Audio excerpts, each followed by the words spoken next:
suis content d'être avec vous ce matin. J'espère que vous allez apprécier ce que je veux amener comme message. Juste avant, puis c'est drôle qu'on m'a posé la question, je veux juste vous dire, là... Pardon? Ah, OK.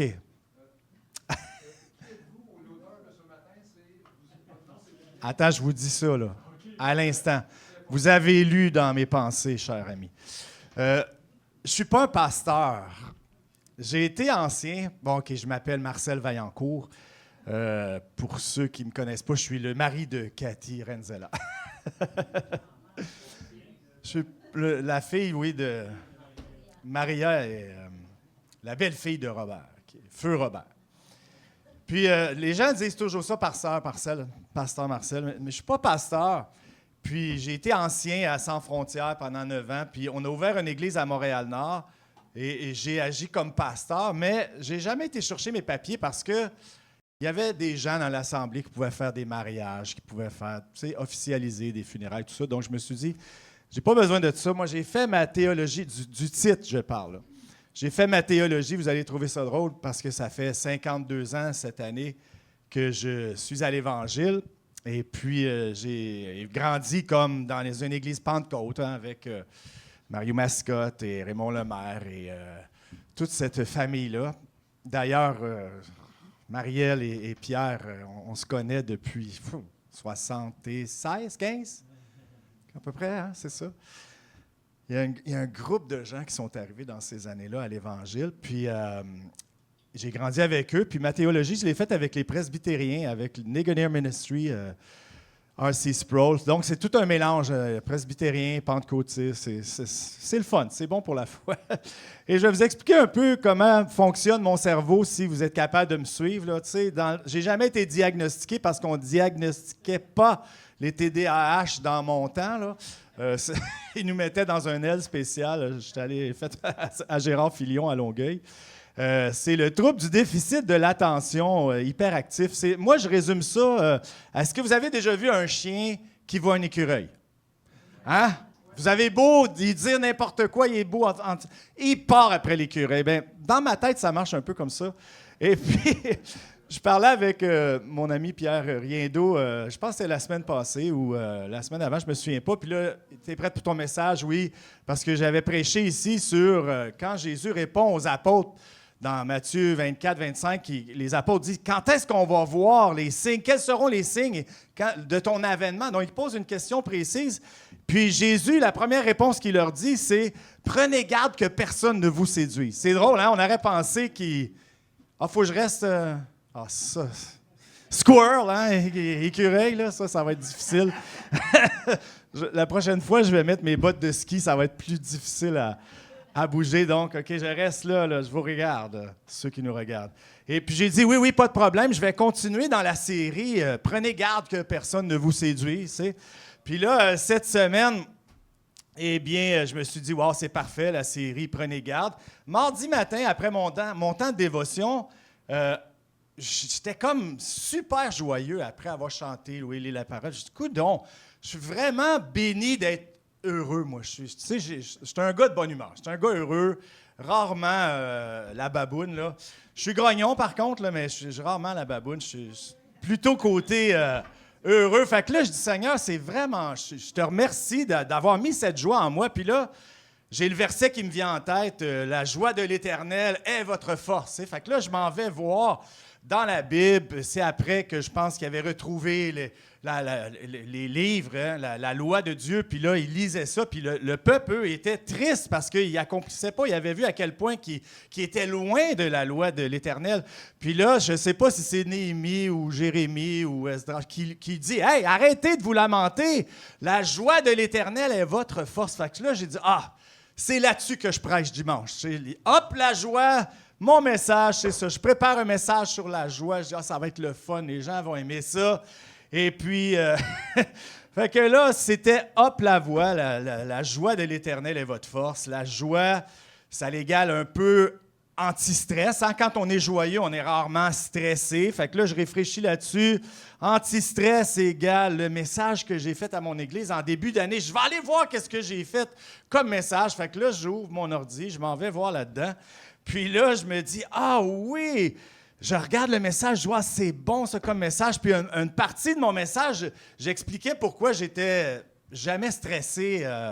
Le pasteur m'avait demandé ça. Il dit, peux-tu nous expliquer pourquoi? Fait que en quelques points, j'ai donné un peu un témoignage, enseignement. Puis là, dans ce message-là, j'avais une partie où j'expliquais pourquoi j'étais toujours dans la volonté de Dieu. Ça semble prétentieux, mais c'est un bon message. Un jour, je vais vous le partager. Mais là, j'ai dit, c'est ça, c'est plus la joie, c'est, attention, je vais parler pourquoi je suis toujours dans la volonté de Dieu. Fait que là, c'était mon message. Là, je suis rendu à 3 messages, OK? J'avais dit 1, 2, 3, écureuil. 3e, là, j'étais convaincu que c'était ça, surtout que je suis convaincu que je suis toujours dans la volonté de Dieu. Je vais expliquer ça un jour parce que ça ne sera pas ce matin. Parce qu'après ça, je suis allé voir ma belle-mère, donc c'était sûr que le message, c'était pourquoi je suis toujours dans la volonté de Dieu. Et vendredi midi, bien, après avoir été voir ma belle-mère à l'hôpital, j'ai décidé d'aller manger des boulettes chez Ikea. Vous allez dire, pourquoi tu nous parles des boulettes chez Ikea? Qui aime les boulettes suédoises chez Ikea? C'est bon, hein, quand même? J'aime ça, moi. Il y a toutes sortes de boulettes. Je savais pas, mais ils font une poutine aux boulettes aussi. C'est la première fois que... Ben oui, j'ai pas osé me rendre jusqu'à là. Là, j'ai mangé les boulettes avec les patates pilées, là, la bonne vieille recette. Donc, je m'en vais manger des boulettes. Marcel, pourquoi tu nous dis ça, là?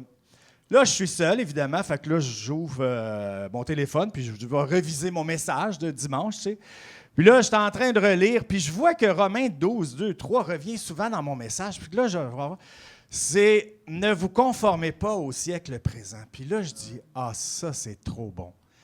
C'est là-dessus que je prêche dimanche. » Donc, j'en suis à mon 4e message, mais là, c'est ça. Puis je veux m'excuser, Hélène. Je suis arrivé à la dernière minute ce matin, puis j'ai remis un petit... comment on appelle ça, là? Une clé USB. Là, elle me regardait avec un regard de désespoir. Il est un peu tard, Marcel. Je suis un peu désolé. Alors, si ça fonctionne, tant mieux. Je ne regarderai pas du tout en arrière. On le met pas? Formidable. De toute façon, j'aime pas ça, les PowerPoint. Moi, c'est comme... Ça me menotte un peu. Et puis, j'ai de la misère. En plus, tu sais, je sais que j'aurais pu le contrôler d'ici, comme Pierre fait, mais hey, non. 3 pages en avant, 2 pages en arrière, d'où ce que je suis rendu, là. On va laisser faire ça. Donc, si vous avez une Bible, on va lire Romains 12, 2, qui dit « Ne vous conformez pas au siècle présent, mais soyez transformés par le renouvellement de l'intelligence, afin que vous discerniez quelle est la volonté de Dieu, ce qui est bon, agréable et parfait. » En réalité, ce passage-là inclut mes 3 premiers messages que je voulais faire. On va les garder, par exemple, parce qu'apparemment, je suis supposé de revenir prêcher ici. Donc, vous savez qu'on vit dans une époque où peut-être que vous ne l'avez pas remarqué, là, mais moi, j'ai remarqué ça quand je courais beaucoup avant. Là, je fais de la marche rapide. Mais la première fois que je suis arrivé au coin de... Tu sais, quand on continue, ça tourne, la rue qui est là. Le petit pont, là, ouais. Jules Faneuf, c'est ça, là? La première fois que je suis arrivé, puis j'ai vu le beau dessin d'arc-en-ciel à terre. Y a-t-il quelqu'un qui a déjà vu ça à Varennes, là, quand vous tournez pour aller... Ils m'ont pas demandé la permission pour ça. Il n'y a personne qui m'a appelé et dit comme. C'est vrai que je ne vais pas aux réunions municipales non plus, là, mais c'est là que tu réalises que la pression culturelle est énorme. Hein? Puis, on doit faire face à ça. Puis, je pense que jamais dans l'histoire récente là, de l'identité chrétienne, on a été autant confrontés qu'on l'est aujourd'hui avec notre foi, mais pas juste notre foi, parce que la foi, bon, c'est intérieur. Tu peux vivre ta foi, puis ça t'aide à déplacer les montagnes, comme on a chanté ce matin, puis tout ça. Mais on vit vraiment dans une époque où on est confronté par l'idéologie identitaire. Tout le monde, a une identité maintenant. Hein? On le voit partout. C'est dans les nouvelles, c'est dans... écoutez, notre ancien premier ministre était l'exemple parfait là, d'un mot qui commence par W. Là. Mais la révolution sexuelle, nous autres, dans le temps, dans les années 60, 70, c'était des femmes qui brûlaient leur soutien-gorge. Puis c'était ça la révolution. Mais aujourd'hui, c'est plus ça. Ça n'a rien à voir avec ce qu'on a pu connaître, nous qui sommes dans cinquantaine, soixantaine, là, comme révolution sexuelle, la redéfinition du mariage. Tu sais, c'est comme on prend quelque chose qui se pratique depuis des millénaires, puis là, on décide de changer la définition de ça, qui était le mariage entre un homme et une femme. Moi, j'ai jamais été contre, comment je dirais ça, je suis pas homophobe, là, puis j'ai travaillé, puis j'ai des amis encore aujourd'hui qui sont du côté homosexuel, mais prenez donc un autre mot. Hein? Mariez-vous pour avoir vos assurances ensemble du travail, puis les droits, puis ces choses-là, mais prenez donc un autre mot. Inventez un autre mot. Mariage, il est déjà pris. Puis c'est l'union entre un homme et une femme. Mais en tout cas, c'est la révolution à laquelle on doit être confronté. Des idéologies militantes. C'est quoi ça? Qui sait qu'est-ce que ça veut dire DEI? Les fameuses 3 lettres. Là. Si vous êtes en affaires ou diversité, équité, inclusion. Ça, c'est rendu dans les ressources humaines de toutes les compagnies, comme Bell, comme Vidéotron, comme des grosses compagnies. Ils ont été obligés d'inclure ça dans leur façon de pratique. Là. Comme on dit, l'équité, l'inclusion et la diversité. Mettons, l'inclusion, ils ont changé certaines compagnies pour avoir, mettons, autant de femmes que d'hommes ou autant de LGBTQ+, que, tu sais, il y a des normes, il y a des catégories à avoir. Moi, je ne le sais pas, mais, ou de côté racial aussi. Il faut qu'on engage des minorités visibles, etc. C'est dans la loi, là. Donc, on n'y va plus nécessairement avec le talent, la compétence, les diplômes. On y va avec le ratio. Est-ce qu'on a atteint notre ratio? Est-ce qu'on a atteint notre quota? Moi, je ne le sais pas, mais si je peux me faire opérer au cerveau ou même au genou, je voudrais avoir un chirurgien c'est plein papier, là, qui est qualifié, pas quelqu'un qui a été pris parce qu'il en manque un pour le quota. Là. En tout cas, peut-être pour vous, je vous le laisse, là, mais... La pression sociale pour adopter certaines visions morales. La morale, on ne parle plus de ça aujourd'hui. Puis quand on en parle, il n'y en a plus exactement. Puis c'est fou, hein? Quand dans les années, je pense que c'était 50 ou 60, où aux États-Unis, on a retiré la Bible des écoles, regardez ce qui s'est passé avec nos enfants, nos écoles, puis tout ça depuis ce temps-là. Puis on se pose la question, comment ça se fait? Et c'est quand même assez clair, hein? Dans notre société nord-américaine, si vous refusez certaines idées, vous êtes vite qualifié comme intolérant, rétrograde ou même dangereux. Donc, si tu veux être accepté aujourd'hui, il faut qu'on pense comme le monde.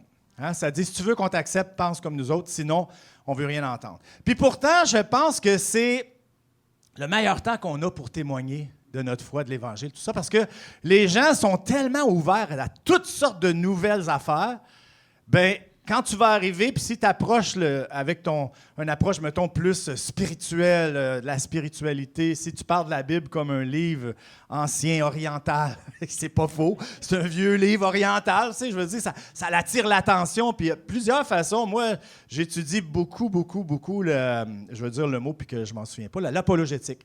Puis je trouve que c'est une belle façon de partager notre foi, puis de répondre à des questions selon la Bible, et puis je trouve que c'est un beau trésor. Puis Paul, il écrit aux croyants, il dit « Ne vous conformez pas au siècle présent ». Donc la question, c'est comment vivre fidèle à Dieu dans une culture qui nous pousse constamment dans une autre direction. D'habitude, j'ai mon iPad, mais là, j'ai décidé d'amener des feuilles de papier.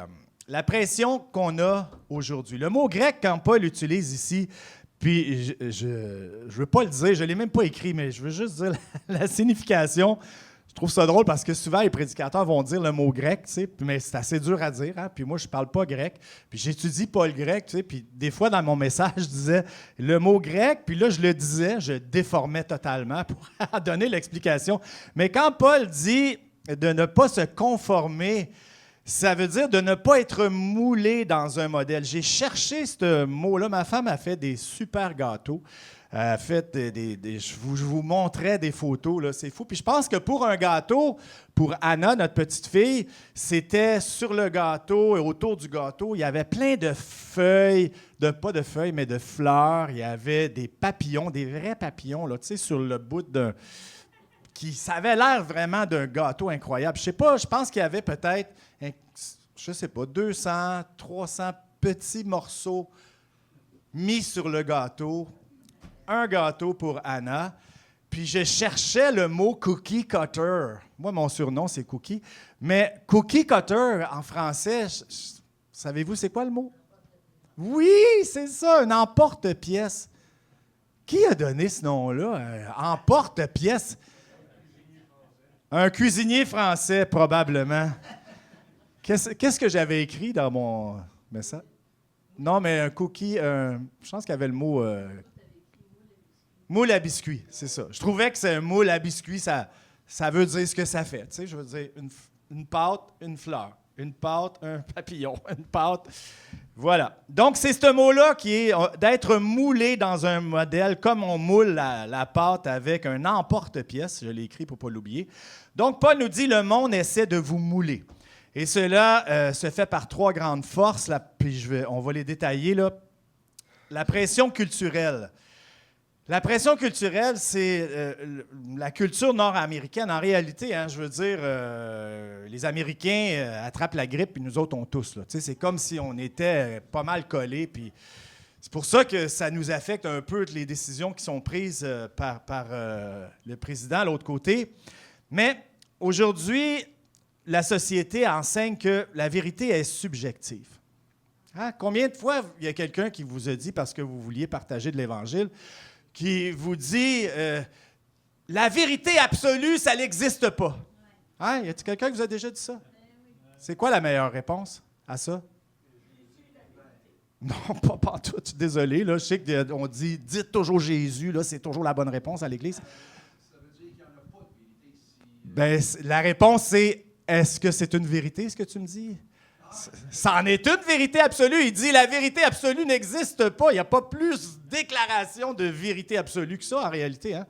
Fait que dans le fond, voyez-vous, c'est assez facile de dire, OK, et ça, est-ce que c'est une vérité absolue? Mais c'est vrai, c'est que ta vérité, ma vérité, ta vérité, Serge. Serge, hein? Oui.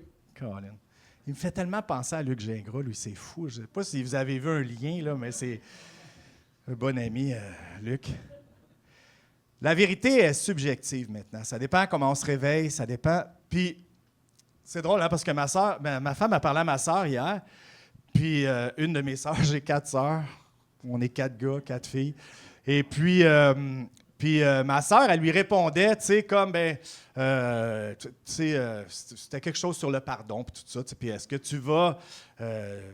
non, je vais attendre qu'elle, parce que c'est elle qui m'a fait du tort. Puis, ouais, mais là, Cathy essayait de l'aborder à la façon Cathy, très gentille, très douce, contrairement à son mari. Et puis, là, elle disait, ça va dépendre comment je me sens. Ça va... Puis moi, je suis tellement content là, qu'on ait ce livre-là. Parce que peu importe comment je me sens, là, tu sais, je ne sais pas pour vous, là, mais moi, ça m'est déjà arrivé de me réveiller le matin puis de ne pas me sentir marié. Je ne sais pas pour vous, là. Mais là, tu regardes à côté, puis il y a une femme dans ton lit, puis cette femme-là, tu la connais depuis longtemps. Puis là, tu regardes dans ton doigt, puis tu as une bague, mais tu te dis, je me sens peut-être pas marié, mais je suis marié. Puis je suis mieux d'agir comme quelqu'un qui est marié, sinon ça risque d'aller mal.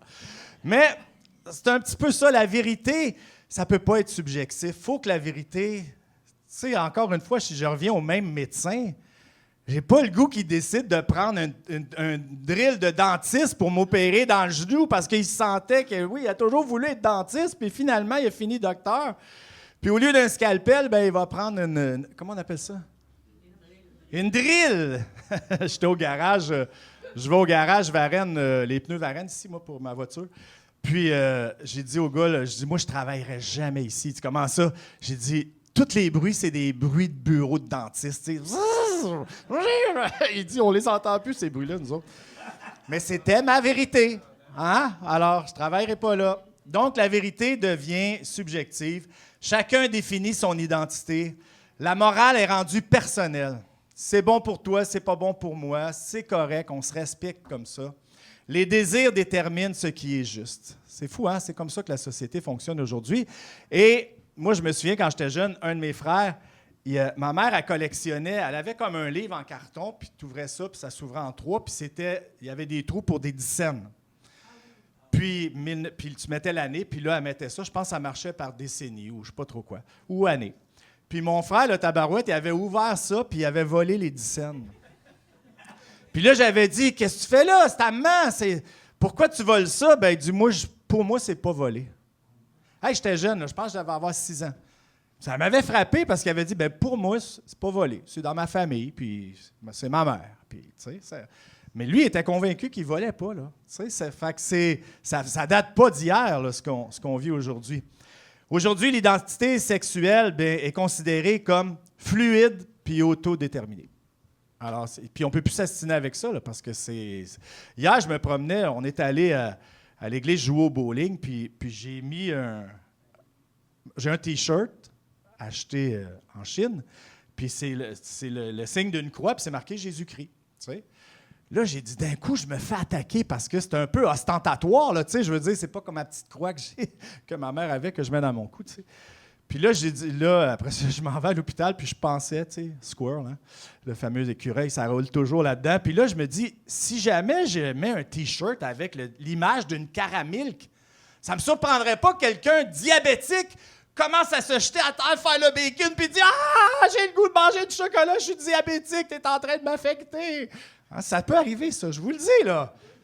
Vous pensez que je rigole, mais ça pourrait arriver, parce qu'aujourd'hui, c'est facile d'offenser les gens. Et c'est toujours ceux qui sont offensés qui ont raison. Ça, ben, ça va pas bien pour un gars qui pense qu'il a toujours raison. Pas moi, là, mais un des 4 frères des Vaillancourt. Et comme ça, on ne nommera pas parce qu'on va protéger son identité. Donc, c'est fluide, c'est autodéterminé. La Bible, elle enseigne par contre que Dieu a créé l'homme et la femme. Le mariage, c'est l'union d'un homme et d'une femme. Puis l'identité, elle vient d'où? Mon identité, elle vient de mon Créateur. Ça, c'est ce que moi je crois, c'est ce que moi je prêche, c'est ce que je témoigne. Puis pourtant, personne n'est troublé. Ça, j'ai trouvé ça drôle. Hein? Quand on me disait, ah, toi, vous autres, les chrétiens, tatati, tatata. Comment ça se fait que personne ne se révolte contre les végétariens? Ils ne mangent pas de viande. Hein? Comment ça se fait que le groupe de mangeurs de viande ne se lève pas un protest contre les végétariens? Mais quand moi, je dis ce que je crois, ben c'est ce que je crois. La personne qui est végétarienne, personne s'offusque qui ne mange pas de viande, mais offusque-toi pas que moi, ma croyance est dans ce que ce livre-là dit. Je suis chrétien. C'est sûr que si je suis chrétien, ben j'ai des limites, j'ai des règlements à suivre, puis de la morale à suivre, puis tout ça ben, vient de ce livre-là. La fameuse pression, ça c'était culturel, émotionnel maintenant. La société dit si tu n'acceptes pas tout, ben tu es un hater, un haineux. C'est plus dur à dire en français. Hater, c'est direct. Donc, la pression devient morale et aussi émotionnelle. Mais aimer quelqu'un ça signifie pas d'approuver tout ce qu'il fait. Tout le monde a des enfants ici? Ou presque? Ben, en tout cas. Est-ce qu'on a laissé faire à nos enfants tout ce qu'ils ont voulu faire? Parce qu'on les aimait, « Ah, je t'aime. » Mais par contre, quand on leur défendait, qu'est-ce qu'ils nous disaient? « Tu m'aimes pas. » Hein? Nous autres, on a eu juste un gars, fait que c'était pas trop catastrophique. Mais multiplier ça par 2, 3, 4, c'est ceux qui ont des familles un peu plus grandes. Donc, l'amour, ça ne veut pas dire laisser tout aller ou laisser tout faire. La pression est morale, émotionnelle. Un parent peut aimer profondément son enfant tout en refusant certaines décisions destructrices. L'amour biblique, ça ne signifie pas abolir la vérité. Et quand on se fie à la vérité, bien, des fois, ça fait mal, puis des fois, tu n'as pas le goût, puis des fois, tu ne comprends pas, mais tu le sais que c'est ce que tu dois faire. Puis si tu ne le fais pas, bien, tu le sais que tu aurais dû le faire. Hein? Ça, c'est quand on ne peut pas détourner la vérité ou la changer ou quelque chose comme ça, bien, on le ressent et on le sait.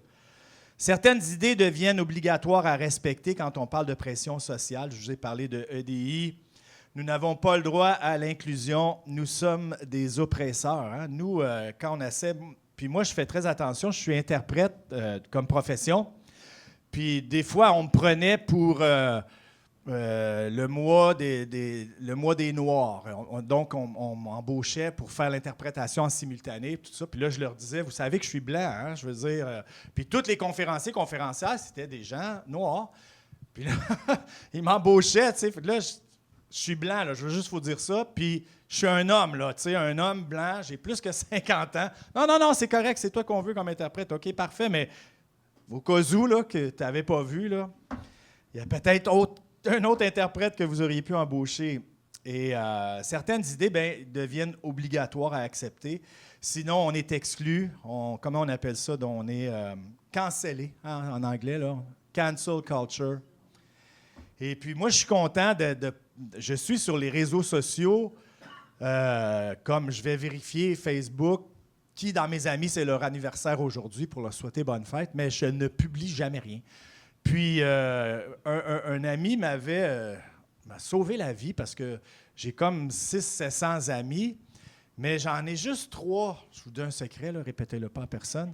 J'en ai juste 3 que quand eux publient quelque chose, ça va sur ma page. Toutes les 600-700 autres, là, m'ont montré comment, pas les éliminer, mais juste, il y a un piton que tu peux peser, là.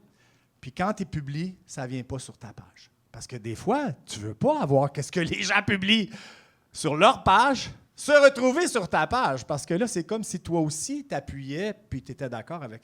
Fait que si vous ne le savez pas, là, vous viendrez me voir, il y a un bouton sur votre téléphone. Ting.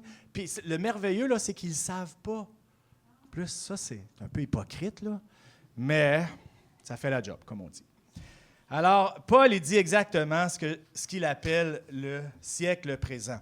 La stratégie du monde, c'est quoi? C'est de casser notre intelligence. Paul ne dit pas simplement « ne faites pas certaines choses », il dit « soyez transformés par le renouvellement de l'intelligence ». C'est quoi le plus grand commandement dans la Bible? Mettons, citez-moi le verset, là.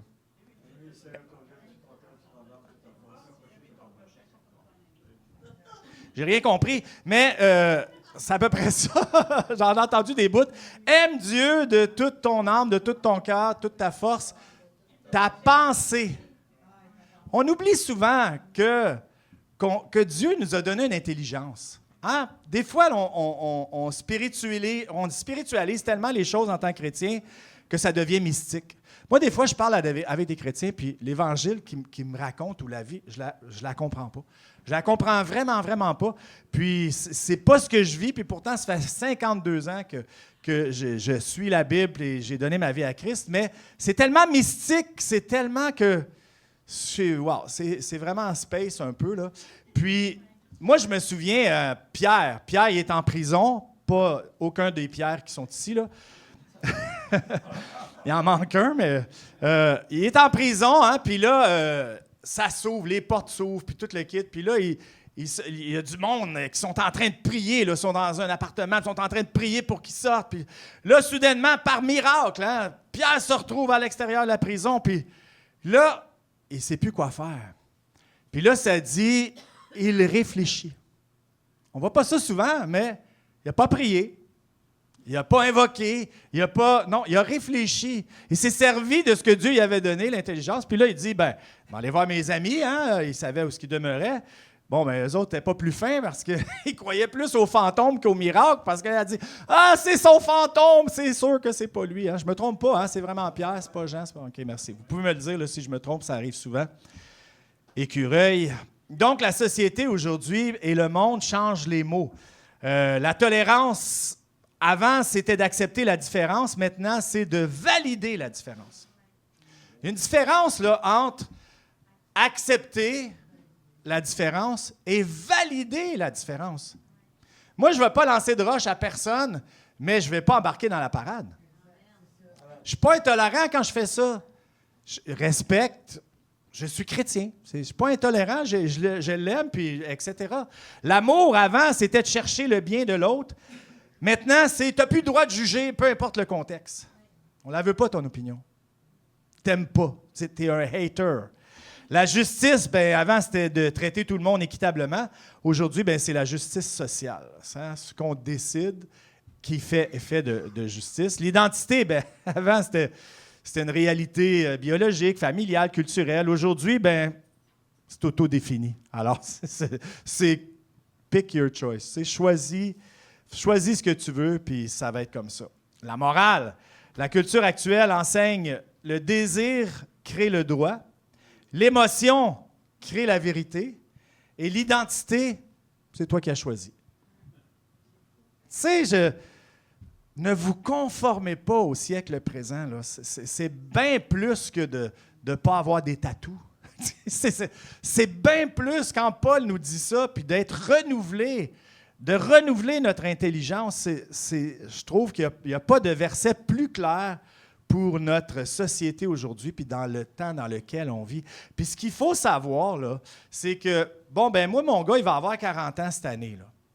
Il est pas mal réglé dans sa tête. Mais Ethan, il va avoir 10 ans cette année, là. C'est les petits-enfants qu'on veut enseigner, protéger, diriger, mais doucement, là, tu sais. Puis je me souviens pas, mais Cathy m'avait conté ça. Ethan, je pense qu'il avait 5 ans, puis il avait demandé Maman, Mamours, je suis un vrai gars. Je suis un vrai garçon. Mais pourquoi il posait cette question-là? Exactement, il l'a entendu à l'école. Hein? Aujourd'hui, c'est...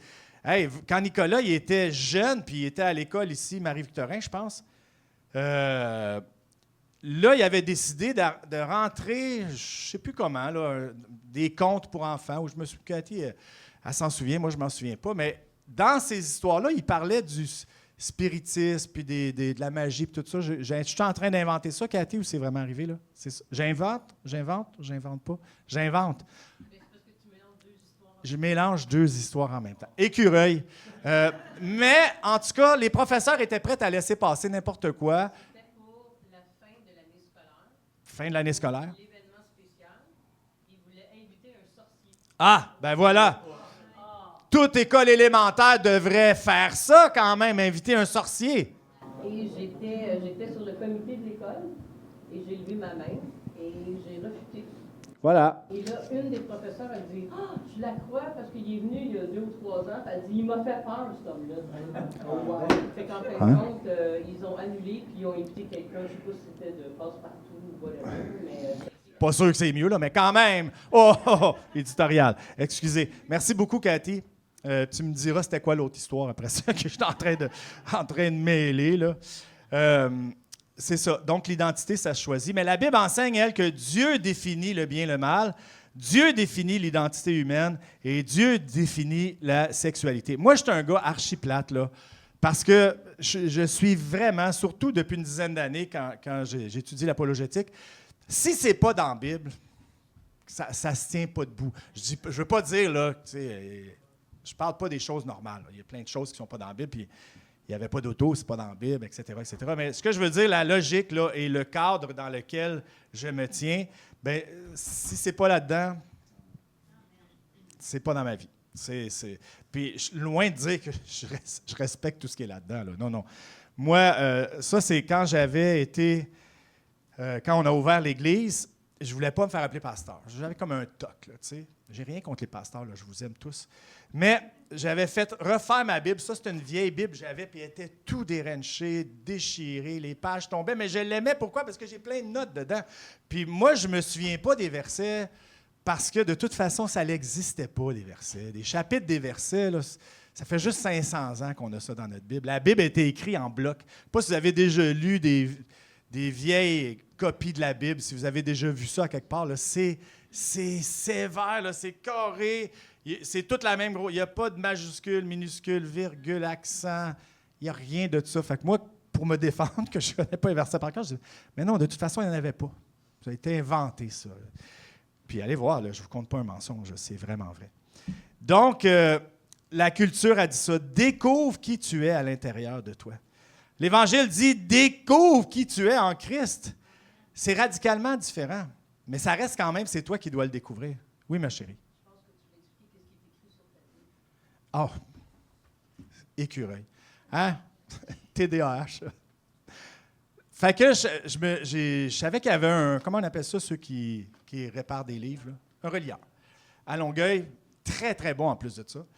Puis, oui, il est très bon, il n'est pas cher en plus. Fait que là, j'ai dit, j'aimerais ça que tu me recouvres ma Bible, blablabla. Puis, il dit, ouais, on met pasteur. Non, on ne met pas pasteur, on met serviteur imparfait.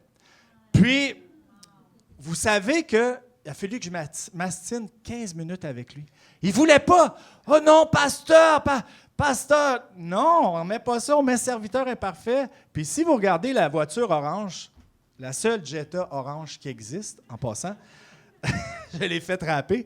Et ma plaque, dès qu'on a eu le droit d'avoir des plaques personnalisées, imparfait. Il est mal écrit en plus, tellement que je suis imparfait. I-M, exactement, il n'y a pas de R, parce qu'on a juste 7 caractères. Mais ma plaque, moi, puis ça a tombé direct quand on a ouvert l'église. Ça, c'était comme parfait, là, tu sais. Puis je vous le dis, là, parce que quand j'ai reçu ma plaque, j'ai fait une petite publication Facebook, là, tu sais.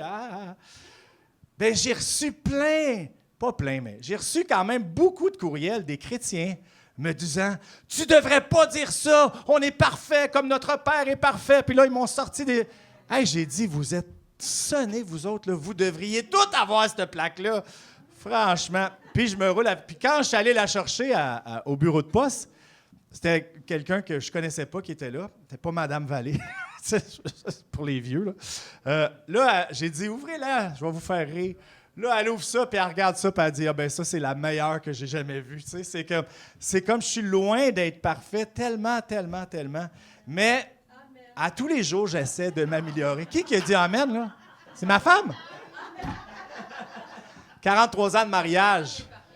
43 ans de mariage, je vais faire quelque chose de bien. Hein? Je ne sais pas si vous aviez déjà entendu Mme Graham, quand je pense qu'ils fêtaient leur 60e anniversaire de mariage. Puis là, elle se fait interviewer. Oui, c'est pas ça que j'ai dit? Billy Graham. Ah, Mme Graham, pas celle qui faisait les biscuits, là, mais la femme de Billy Graham. Et puis, la personne qui l'interviewe a dit Madame Graham, dans vos 60 ans de mariage, là, avez-vous déjà pensé de le divorcer? Comme ça, elle répond tout de suite le divorcer, jamais. Le tuer, souvent.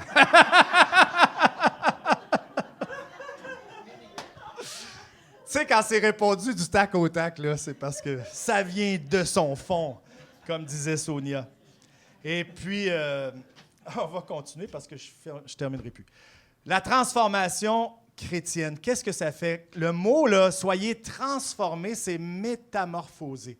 Ça, c'est le mot grec qui dit métamorphose. Pour vous donner le meilleur exemple de ça, c'est la chenille qui devient un papillon. Elle était quelque chose, elle est devenue autre chose. Bien, nous, en tant que chrétiens, par le renouvellement de notre intelligence, soyez transformés. Bien, c'est ça, il faut qu'on se fasse métamorphoser par la Bible, par son enseignement, par les frères et sœurs. C'est pour ça que c'est important une assemblée, là, parce que des fois, hein, le fer aiguise le fer. Un autre verset à quelque part, dans le temps qu'il n'y avait pas de verset, fait que je ne vous le citerai pas. Mais c'est ça que ça fait une assemblée aussi, là. Ça nous métamorphose. Peut-être que vous ne vous en rendez pas compte, là, mais checkez, il y a une petite aile de papillon qui commence à pousser. La chenille qui devient un papillon. La foi chrétienne, ce n'est pas simplement changer de comportement ou adopter des règles. C'est une transformation, mais une transformation de l'intérieur vers l'extérieur. Moi, je me souviens du père à Pierre, Léandre, tu sais, qui travaillait, qui avait un problème avec l'alcool, là, qui a eu ça presque toute sa vie avant l'Évangile. Il travaillait chez Molson, en plus, tu comprends? Puis là, après ça, quand il témoignait, parce qu'il a été complètement délivré de l'alcool, puis je me souviens qu'il avait dit une fois, même quand je travaille, je reçois des gouttes de bière sur moi, puis pas de goût pantoute. Puis il avait vraiment été...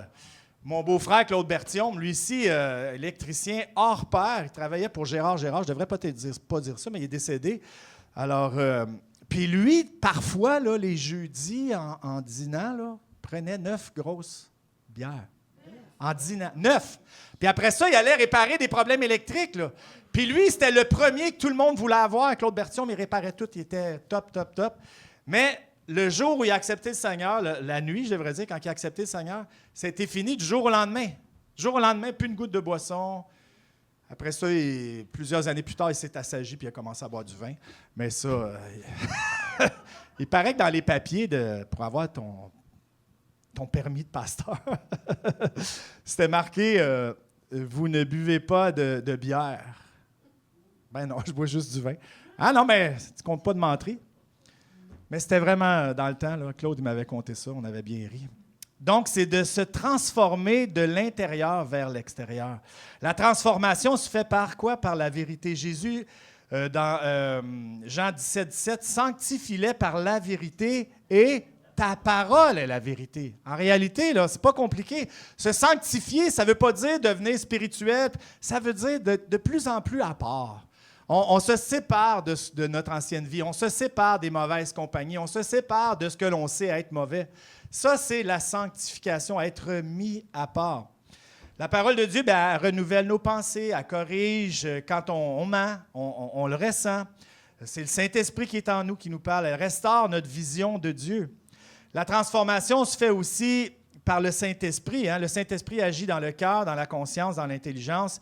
Il ne nous rend pas parfaits. Je ne sais pas pourquoi j'ai écrit instantanément. Il ne nous rend pas parfaits, point. Jamais, jamais, jamais, jamais. Pour ceux qui ont encore des doutes, vous viendrez me voir.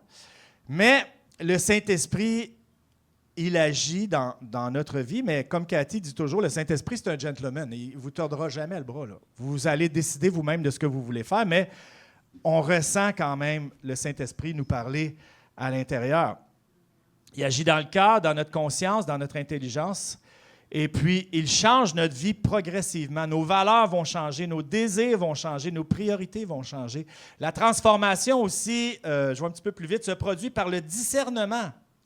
Ça, je le sais que, plusieurs vont pas être d'accord avec moi, mais je pense que le discernement, c'est beaucoup l'affaire des femmes. Moi, en tout cas, dans ma vie, mon expérience, surtout avec mon épouse, elle a beaucoup plus de discernement que moi. On est comme nous autres, tu sais, on agit vite, on agit sur un coup de tête. Si j'avais toujours demandé à ma femme, qu'est-ce que tu penses de ça, j'aurais eu moins de problèmes dans ma vie. Je vous le dis. Mais le meilleur, évidemment, c'est plus que nos femmes, c'est le Saint-Esprit. Mais des fois, on n'a pas assez patient pour l'écouter puis d'approfondir, c'est-tu vraiment ce qu'il me dit? Parce qu'il faut discerner la volonté de Dieu. Et quand je vais vous amener mon message sur « Je suis toujours dans la volonté de Dieu », vous allez voir que ce n'est pas nécessairement ce que l'on pense. Et puis, il faut discerner avec notre pensée renouvelée ce qui est bon, ce qui est mauvais, ce qui plaît à Dieu, ce qui ne plaît pas à Dieu. Donc, comment vivre dans ce monde sans se conformer? Je termine avec ça. Le chrétien n'est pas appelé à fuir la société ou à haïr les gens ou à mépriser ceux qui pensent différemment. Jean 17,15 dit pas « Je ne te prie pas de les retirer du monde, mais de les protéger du malin. » Puis malheureusement, ce qu'on voit aujourd'hui, pas des missionnaires comme la famille Paradis, mais on s'est fait des églises avec des gros et des grands murs, puis on reste à l'intérieur. On va pas à l'extérieur. On est dans nos propres quatre murs, et puis c'est là qu'on célèbre Dieu. Il y en a, par contre, qui sont missionnaires. Je parlais la semaine passée, j'ai dit, moi, je n'aurais jamais été un bon missionnaire. Pas comme eux, là, pas partir à l'extérieur. J'étais un peu poule de luxe, moi. Une de nos amies... Hey, on devrait faire un road trip cet été.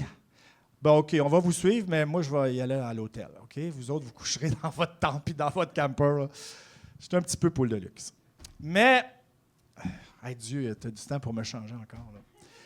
Il faut aimer les personnes. Jésus aimait profondément les pécheurs, mais il ne changeait jamais la vérité. Il disait « Va et ne pêche plus ». Et c'était ça, la phrase qu'il disait souvent. Il guérissait tout ça, mais il dit « Va et ne pêche plus ». L'amour chrétien accueille les personnes, mais refuse le mensonge. C'est ça qui est important de se tenir droit. Même si on se fait cataloguer d'intolérants puis de haters, on doit quand même se tenir droit. Refuser le moule culturel. Ça peut signifier, on va être incompris, on va être critiqué, puis on va être minoritaire, mais l'Église a toujours été contre-courant de la culture, de toute façon. Question sur... tu sais, quand on voit les promesses, puis souvent, on prend, surtout dans l'hyper-charismatique, on prend tout au présent et maintenant. Mais il y a beaucoup de promesses qui nous ont données, là. Mais est-ce qu'ils sont sur ce côté-ci de l'éternité ou on va avoir cette promesse-là l'autre côté de l'éternité? Moi, je connais plein de gens, et moi, le premier, où on a prié, j'ai prié, etc., etc., bien, certaines choses n'ont jamais été guéries. Puis c'est comme ça. Mais l'autre côté de l'éternité, par contre, je vous garantis que ça va être guéri. Hein? Mais on met trop l'emphase sur le mystique, souvent, de la parole de Dieu, puis il faut faire attention à ça. Refuser le moule, c'est comme je vous ai dit, on va être minoritaire. Gardez les yeux sur l'éternité. Le siècle présent passe, les idéologies passent, les modes passent. Savez-vous c'est quoi, moi, la définition de la mode? Tu sais, comme des fois, je m'habille, on dit « c'est pas bien la mode ». Pour moi, la définition de la mode, c'est le goût des autres. C'est ça, la mode. C'est qu'est-ce qui est le courant, qu'est-ce que les gens aiment. Moi, j'aime pas ça. Moi, Je suis bien dans mes vieux running shoes. Ouais. Exactement. C'est très bon. Ils veulent être différents, mais ils sont tous habillés pareil. La parole de Dieu, elle demeure. Hein? C'est quoi le verset qui dit « Mais ma parole ne changera pas? » là? Le ciel va passer. Le ciel, merci de m'aider. Vraiment, vous n'avez aucune compassion pour moi. Avant de terminer, je vais faire, juste pour que vous gardiez ça en tête, 3 petites illustrations. Je suis encore dans mon temps parce que je ne sais pas à quelle heure j'ai commencé. Alors voilà, mon iPhone, j'ai laissé là-bas, puis dans ma tête, je suis à mon temps. Vous avez tous entendu l'histoire de la grenouille, là. Mais la grenouille dans un chaudron bouillant, qu'est-ce qu'elle fait? Boink, boink. Hein? Parce que l'eau est bouillante. Mais mets-la dans de l'eau tiède, là, puis allume le feu. Qu'est-ce qui va arriver? Bien, elle va s'ajuster, puis elle va mourir. Puis là, bien, vous allez manger des cuisses de grenouille. Mais, pas sûr que c'est la façon de les apprêter. C'est une autre histoire. Un autre message. Mais ça, c'est l'Église. Ça l'illustre beaucoup. Puis ça, c'est une des choses qui me travaille côté tenir debout. Puis tout ça, c'est l'Église progressive. On s'en rend moins compte ici au Québec, là. C'est surtout du côté anglophone où on a décidé de partir une église parce qu'on n'attirait pas assez les gens, nous autres, dans nos églises. Fait que là, on a changé notre moyen de louer, on a changé des mots, puis je vous blague pas, là, c'est plus des prédications, c'est des conférences, c'est plus un prédicateur, mais ça va être le conférencier, puis on n'est plus l'église une telle, mais on est un mot à la mode. Puis ça fait peut-être 20, 25 ans que ça a commencé, que les gens ils ont dit « Ah, la solution, c'est de changer tout ce que les grands réformateurs ont fait dans les 4 derniers grands réveils où il y a eu le plus de salut. On va changer ce qu'ils font, puis on n'appellera plus le péché péché, parce qu'une des définitions du mot péché, dans je ne sais pas quelle étape du grec, mais c'est de rater la cible. Fait que d'Astor, dans mon message, je ne vais pas dire péché, je vais dire j'ai raté la cible. Je ne vous mens pas, là. Je vous le dis, là.